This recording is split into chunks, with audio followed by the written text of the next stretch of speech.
دنیا میں ہم دیکھتے ہیں، اپنے پڑوس میں بھی دیکھتے ہیں کہ حکومتوں کی تبدیلی سے اہم ترین پالیسی تبدیل نہیں ہوتی، اس کا تسلسل جاری رہتا ہے۔ ہم نے آپ کے 1998 کا ویژن ہمارے سامنے ہیں، 2010، پھر 2013 کا ویژن تھا 2025 کے لیے۔ کیا وجہ ہے سر؟ آپ کیا سمجھتے ہیں کہ اس اہم ترین ویژن اور پالیسیز کو اس کا تسلسل دیکھنے کو ہمیں پاکستان میں نہیں ملا؟ کیا کہتے ہیں سر؟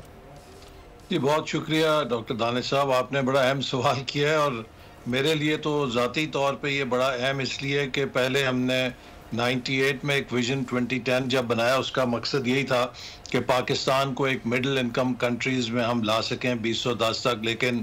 2 سال بعد مارشل لا لگا، اس نے ویژن کو ردی کی ٹوکری میں پھینک دیا۔ پھر 2013 میں ہم نے ایک نئے سفر کا آغاز کیا، ویژن 2025، جس کا ٹارگٹ یہ تھا کہ 2025 تک ہم ملک کو ٹاپ 25 اکانومیز میں لائیں،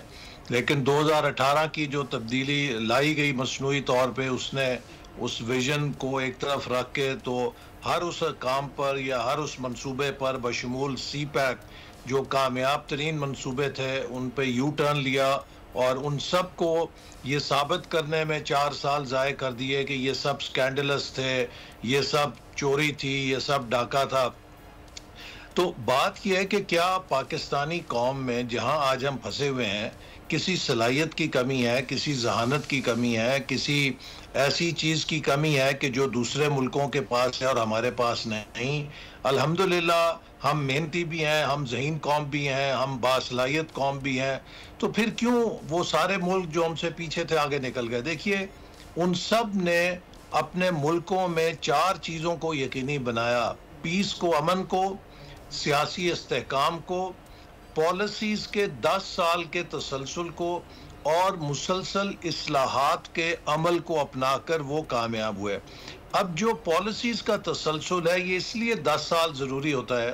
کہ کوئی بھی پالیسی 10 سے 15 سال پہلے نتیجہ خیز نہیں ہوتی، اور اگر آپ ان سب ملکوں میں ایک ایک کر کے جائزہ لیں تو وہاں پر پالیسیز کا تسلسل پولیٹیکل ٹینیورز کے ذریعے ہی ممکن ہوا ہے۔ مثال کے طور پہ ہمارے ہمسایہ ملک میں منموہن سنگھ صاحب کی 10 سال کی حکومت میں ان کی پالیسیز کو ڈیکیڈ ملا، اسی طرح جو اب وزیر اعظم ہے موجودہ، ان کی 15 سال کا ٹینیور میں ایک سٹریچ مل گیا۔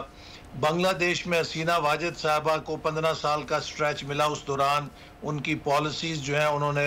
وہاں پر روٹ لی۔ پھر اسی طرح مہاتیر صاحب 22 سال ملیشیا میں رہے، لی کوان یو سنگاپور کو اگر بنایا 31 سال کا تسلسل تھا، پریزیڈنٹ پارک کا ساؤتھ کوریا میں تقریباً 10 سال کا ٹینیور تھا جس میں کہ انہوں نے کوریا کو ریفارم کیا۔ چائنا میں ہر صدر 10 سال کا ٹینیور لاتا ہے، موجودہ صدر 15 سال کے لیے ہیں۔ ترکی میں طیب اردگان صاحب کے نتیجے میں انہیں تقریباً 20 سال 2 ڈیکیڈز کا تسلسل ملا۔